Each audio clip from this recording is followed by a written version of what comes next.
Managing industries at sea has never been simple. Far from land, across multiple jurisdictions, and costly to enforce, the ocean is one of the hardest places in the world to manage. But new technology is allowing us to watch the ocean like never before. Still, innovation comes with trade-offs. As artificial intelligence expands, questions are emerging about its environmental footprint, from water and energy use to the possibility of jobs being displaced. So how do we balance these risks with the unprecedented potential of technology to improve ocean governance? This is Ocean Intelligence, a natural justice series exploring how data, AI, and science are reshaping the world of fisheries and agriculture. Jimmy, welcome to the Natural Justice Podcast. I'm excited to be speaking with you today and further dive into electronic monitoring. And I would like to dive straight in and ask you to give us a brief introduction to AI Fish, which is the name of the company that you have founded. And how would you basically just pitch its value in like a 60-second elevator pitch? Well, thanks for having me. AI Fish is a artificial intelligence computer vision company. We analyze imagery and videos in the marine space, and the bulk of our work is focused on electronic monitoring and video review from the fishing vessels for regulatory and compliance purposes. So we save people time and make them a lot faster during the video review process, which can be tedious and pretty long. Yeah, that's of course with, we talk a lot about fisheries data. Some of it can be collected through electronic monitoring. Some of it has to do more with maybe vessel location, etc.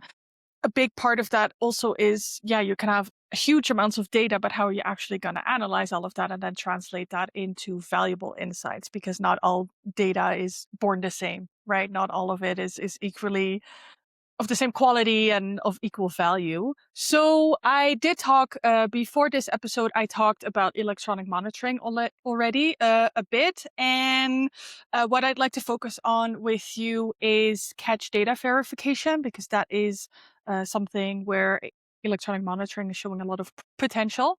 So for anyone that is maybe a little bit less familiar, I'm just going to briefly introduce what catch data is. So when we talk about catch data, we refer to information that is collected basically on the amount, the species, the location, and really the timing of all the fish that is caught by a vessel.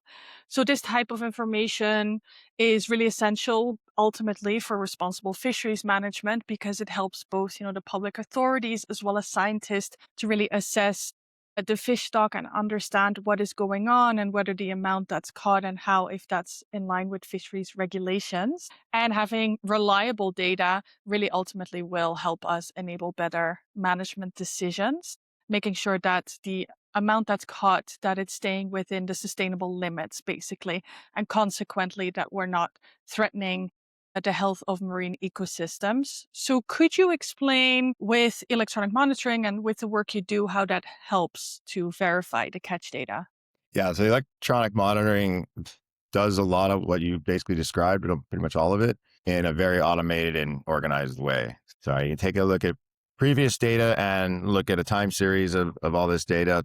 And because of the sort of scale at which you can bring in this data and get what you talked about, which is species data, get some sizing data, and get sort of location of catches and vessel location and those things. Yeah, and actually you mentioned size, which I think I didn't mention so much in my introduction. And that's actually a really important point, because one thing I wanted to specifically ask you about is what we reference as juvenile fish. With juvenile fish, we're talking more about the young fish that haven't yet reached reproductive maturity.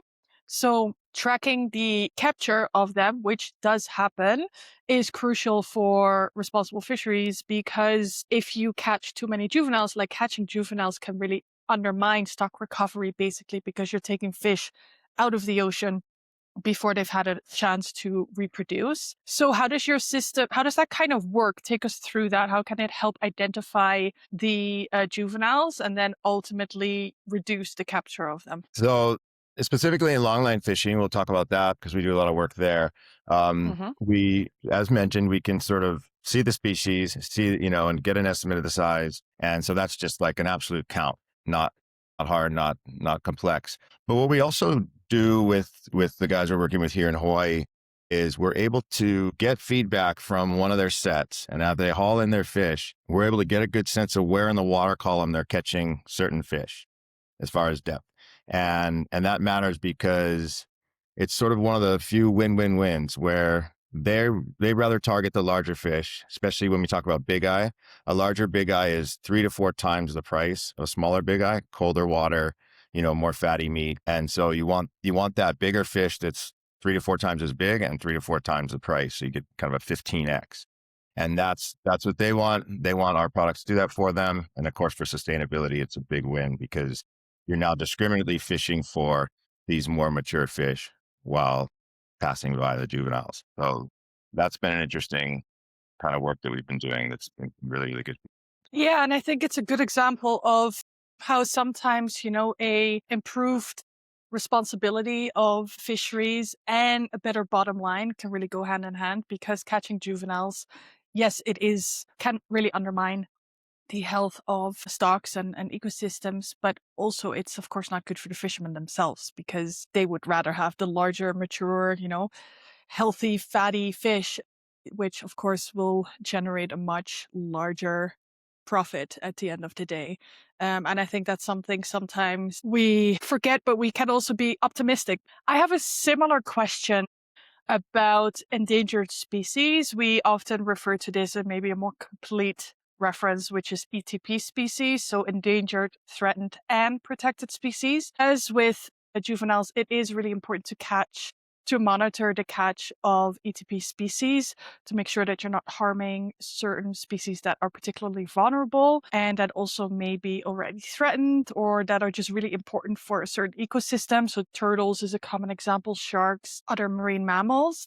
So how could your system identify these catches and how does that then ultimately help the sector? Yeah, so we're able to sort of identify out the endangered and protected species, and we do a lot of work on that. And one of the things about them is just by the nature of their catch amounts, it's a rare event, especially with Mm-hmm. deep longline people. And so it becomes a challenge to find enough training data to train a model to sort of locate manta ray versus, turtle versus maybe an endangered shark. But we've been doing work on that. And then one of the huge advantages we have is when those events come in and whether or not they're a 5-second event or a 35-second event, we can clip out those particular things and then put them in a bucket of videos in which the right person or the very interested people can sort of see those. And we have a full platform that does all that. And so that's huge time saver because people will want to make sure that the fishermen are adhering to protocol regarding, let's say, like turtle that comes on board that's looking a little bit kind of tired. And a lot of people may not know this, but if you put it on a car tire and the turtle's kind of like resting, then kind of perks up, then you can kind of get it back in the water. And so there's different protocols that like in different areas, but that would be like a NOAA protocol for long line with a turtle event. Yeah. Yeah, interesting. I haven't heard that turtle example yet, but it is usually with these things not as easy as just like throwing them back into the sea because it could have damaged them or, I don't know, put them in a position where they're not able to kind of rescue themselves, I guess, as soon as they're back in the Yeah, sea. endangered and protected species are a very sort of can be a hot topic. So depending on the type of fishing, depending on the gear that's used, it's you get very very big rate variances in what kind of fishery catches what kind of or hooks up with what kind of protected species. But I do want to point out that pretty much the numbers of the captains that I talk to here in the deep set big eye tuna fishery, it's usually about 2 events every few years. So that'd be like maybe a turtle and a whale or a turtle and a shark or like that'd be the endangered sharks. So like I say, they're very, very rare depending Hmm. again on the fishery. But so I think it's important to note. Yeah, and then it helps to capture those rare events and train all your staff so in case it does happen that everyone is prepared. Well, yeah, your crew is tuned in. Yeah. Yeah, exactly. And then so with the electronic monitoring, maybe good to understand a little bit more in detail, like how does it work exactly, just more with the hardware and we know it's a camera that's capturing what's happening basically. At what point does it, start registering something as a phishing event? and how can it kind of then distinguish, like, it's measuring everything. I guess good to know a little bit better how that works for someone who hasn't seen it. Yeah, so you affix a camera or two or as many as you need per the vessel. Over here, Mhm. we generally put two cameras on the Hawaii boats. One that kind of Mhm. looks over the door where the fish come in. And so it looks above on the deck, watching fish kind of come out of the water and then get kind of dragged across the deck. And then another one would Mhm. be sort of what we call boom camera that would be over the ocean looking down at that area. And that's because oftentimes certain species and certain events, like we talked about protected species, those can get hooked up and then unhooked all in the water. You want to have a visual over the water to see if it's what's happening there. Those cameras are fed to we have a small computer, but it's very powerful. It's a GPU loaded sort of NVIDIA product. And that does a lot of the processing in real time of counting the fish, through sizing, and then does a lot of that recording. And Mhm. because all the vessels here and all the vessels in a lot of other areas have some kind of satellite internet, it's very nice to be able to send data for certain events and certain things when required. So Yeah. that's kind of it in a nutshell. Yeah, and then something we in a previous episode discussed as well is that there's just certain things that I guess trigger, okay, there's fishing activity going on because the cameras are kind of on all the time, but there's not always something happening that's interesting, right? But the system kind of knows when there's fishing activity and when not. Yeah, I forgot to mention that. So there's a few ways that this is done. One is with actual like sensors detecting when like the fishing wheel is kind of moving and the line's going out or in. Mm-hmm. These sensors tend to be not the most reliable all the time. So we've focused a lot of our energy, and captains don't love having to replace them all the time. And one more thing to worry about Mm. on the boat that doesn't really help them fish better. Much of our work is in the vision side. So we have, like the two extremes are easy to understand, but if there's like a fish on board, then they're fishing, right? If there's nobody on board, they're not fishing. The door's closed, they're not fishing. So we have visual cues that help us. And oftentimes we'll comb through our data to get rid of the non-fishing parts because it's expensive. And I try to Yeah. advocate that to people that like, depending on how much you want, because there's a lot of sort of regulatory bodies that want all the footage 24/7, which is maybe nice to have and nice and safe, but also extremely expensive to store and move the data around. So Yeah, for like I think the it R&D process, we just kind of we focus on the stuff that we need. We don't have anything else, and that makes the fishermen happier as they're not worried that they're constantly watched all the time in basically where exactly for no reason. for no really good Yeah. reason. Yeah. Yeah. And I think when you say expensive, I think it's expensive economically, but also environmentally with, all this data storage and AI analysis that you would then ultimately apply maybe to reviewing the data. That all costs a lot of energy. And that's good if you put it on the scale and that's then also resulting to better fisheries management. But if on the other side of it, it's just a waste of time, then maybe not so much. And the thing one final question I had, really much more about the technical side, is with if we look at other technologies that are installed on vessels, like we look at the AIS systems or VMS systems, which are basically very much tracking the vessel activity. With VMS, a big benefit is that it cannot be turned off, which with AIS, it can. How is that with electronic monitoring? Can it be turned off? Like, how easy would it be to kind of like unplug a camera, for instance? Like, how secure is it? At this point, it's if the crew decides they want to do that or the captain wants to do that, they can do that. Mhm. So that boils more down to, we haven't thought a whole lot about security measures regarding that part. One of the things why we build products that actually help them fish better is for the motivation for them to keep the cameras on. But that generally boils down to the regulatory group, whether or not it's something like the WCPFC or it's like, a local government sort of saying, okay, we seem to have a pattern here. Every third time you go fishing, we don't get any recording, but every other boat Mhm. does. So that's sort of how we understand that to be dealt with. But there are Yeah. ways to secure it a bit more, and there are probably like flags you can try to raise if certain things are happening. We haven't built that in yet, but you could probably say, hey, listen, we have no activity on this camera. In some cases, we've heard of people hanging kind of like laundry over the cameras and that kind of stuff. So there's stuff that happens like that out there for sure. There's always things you can do. Yeah, and I think you raise a very good point, which is it's also ultimately really going to be, it's not really required yet in a lot of legislations, but we're moving towards that more and more. For certain fisheries, of course, it's not really a technology we're likely going to see in any sort of fleet. Ultimately, also the decision that AIS could be turned off was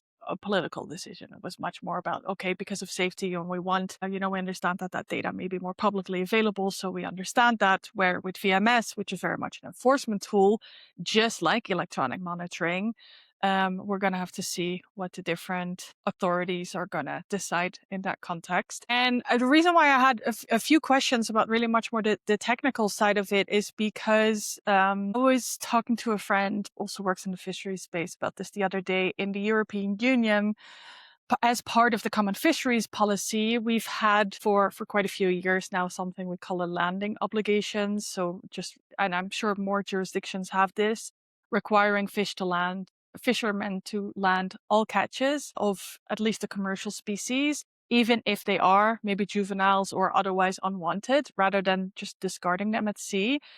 And the EU is also working right now with piloting electronic monitoring system on board certain vessels. I would think that, with this landing obligation, not everyone was happy with it, but it continued to stay in place. And now they're looking at maybe in 2028 to also have for certain vessels this electronic monitoring obligation.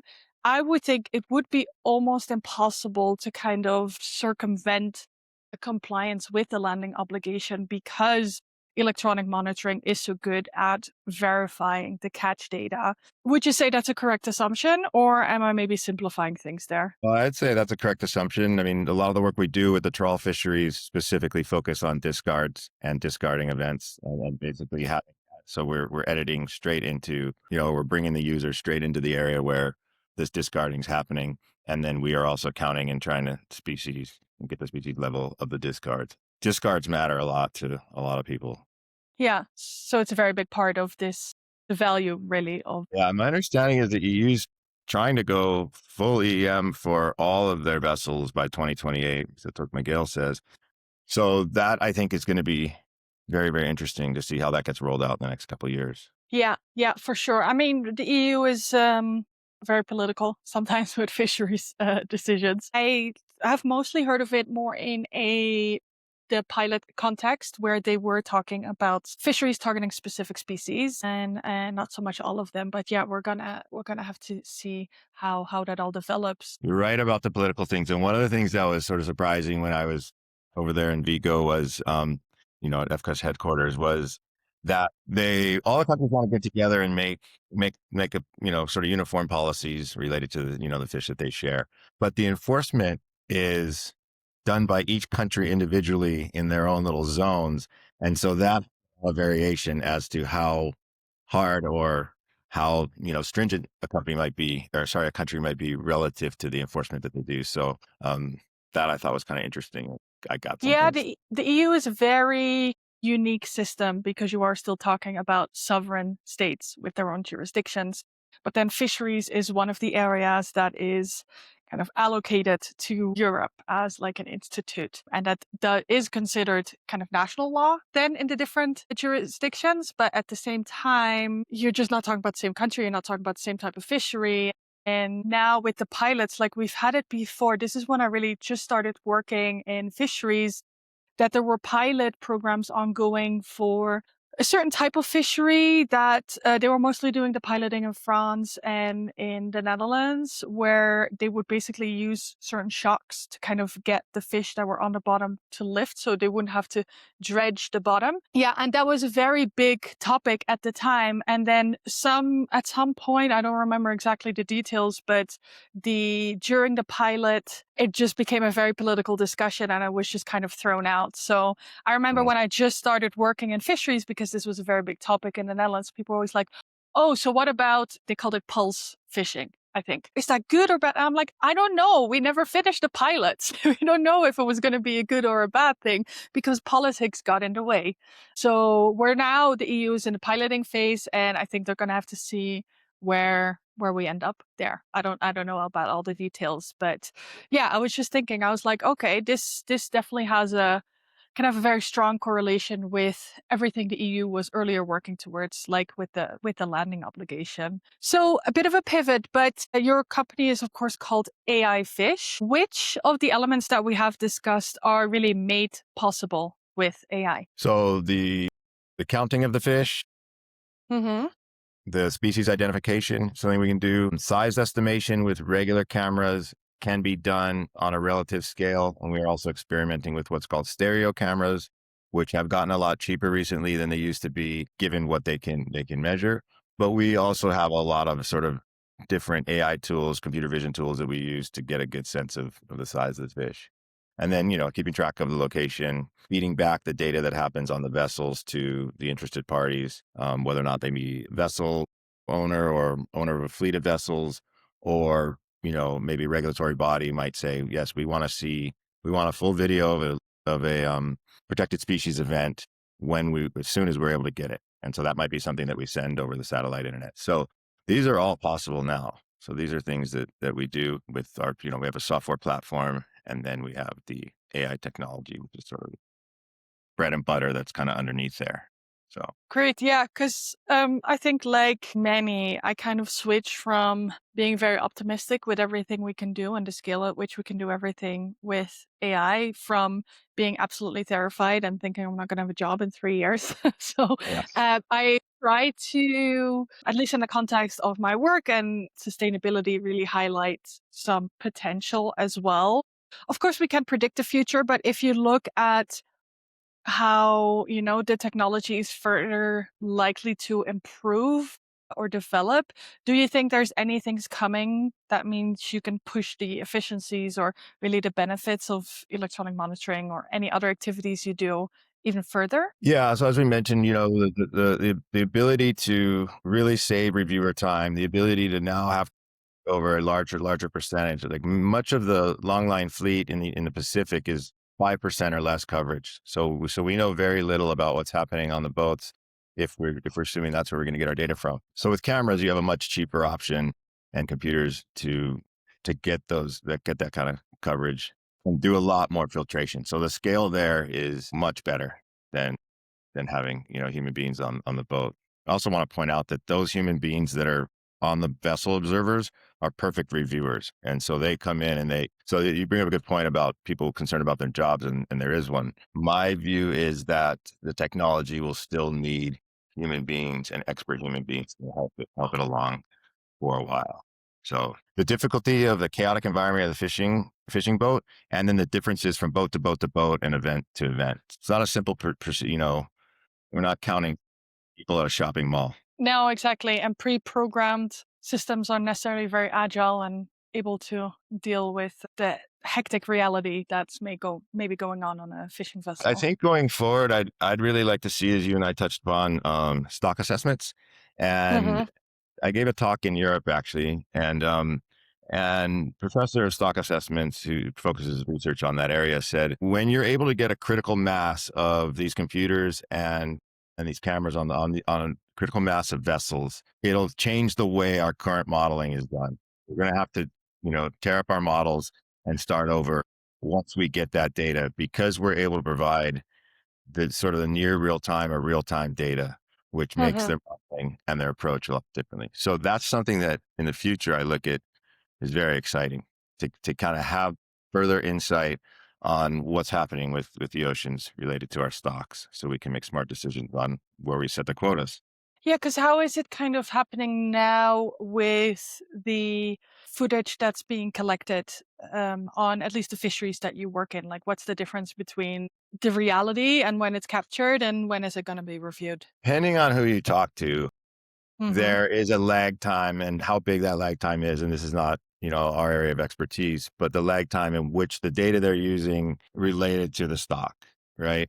Um, and so sometimes it's a few years old. So it's not as good as we had, data up to even yesterday, let's say. So that would be a lot better. There's also a lot of work on the migration of the fish. and specifically related to global warming and then like events within the events like La Nina, El Nino type of things. And so this is another thing that they're interested in to verify whether or not their models are saying things like a lot of the tuna are going to maybe shift east and head towards South America over time. I mean, we're talking about decades. But if they're seeing sort of anomalies and they could see them really quick, they could feed that back into their models and get better output. So that's what I think is really pretty exciting about some of this data. So just a Yeah. matter of who's going to share it and how they're going to share it and getting into that. But that's, if we aggregate it, the fishermen don't have a problem generally. Yes, exactly. But then sometimes it's kind of requested on not an aggregated level to have a bit more specificity. So I mean, I am a lawyer specialized in data protection in the context of ocean activity. So that's a very familiar discussion for me. But that's for another episode. That does bring up a really interesting point. I think that's important to emphasize, that we shouldn't just think about electronic monitoring as a tool that's capturing close to real-time data for compliance, like in the day-to-day management, but also collecting data that is really valuable for, larger scientific research and maybe prediction models. Like I have another episode where we talk a lot about climate change and how they're using this data to better predict how species are going to move, for instance, and really just the impact that things are, this global warming is having on the oceans, which I think is a really important part of the management as well, that we're not always kind of reacting and being a little bit behind and always a little bit too late, but that we can really be a little bit more proactive. Wrapping up, I would like to know a little bit more about you. So what's your background and what inspired you to then start AI Fish? So my background's in engineering, chemical engineering, and then sort of my graduate work focused a lot on computational engineering, so a lot of modeling and some similar mathematics that are used in neural networks today. So that got me inspired when sort of artificial intelligence was starting to look very interesting to see, especially when the hardware was catching up with mathematics, is to sort of see where we could do something in this area. In 2019, somebody that I work with at my other company, I brought him in to sort of say, hey, let's start something. And so we looked at a lot of different things. We wanted to do something where artificial intelligence did sort of some good and some positive things for the Mm-hmm. environment. We like the ocean. So that's how we got motivated to do that. And we started talking to different people in different places and found out that there was a problem with collecting data, but not having it being analyzed. And sometimes the lag times on some of the footage that comes back is can be a year. So human might not be able to review it for a year because their backlog is that long. Yeah, That's 100%. not ideal. Yeah, it's a lot of work. I love when for this series where I focus on technology and AI in the fisheries space, most people I talk to, they don't necessarily come from a biology or fisheries or kind of like a policy background, but much more from the technology side. And so it's driving, very technically skilled people to this sector of fisheries, or maybe more broadly ocean governance. So I love that. And I think it's really a sector where we just need to always look at things really quite interdisciplinary. So thank you, Jimmy. Thanks so much for explaining to our listeners how electronic monitoring works, specifically in the context of catch data. And I think that's absolutely essential. It's a really key part of fisheries data. And I think, we talk a lot about having maybe more transparency in fisheries data. And then, of course, a big concern is that not all data is accurate. And I've specifically heard that a lot with catch data, relying so much on really manual human processes and, not always necessarily bad intent, but, we still make errors. And I think, the strength can really be in that combination of technology and humans working together. And so I really appreciate the insights that you shared with me today. Well, thank you. Thank you for your podcast. It's really, really interesting. And thanks for having me on.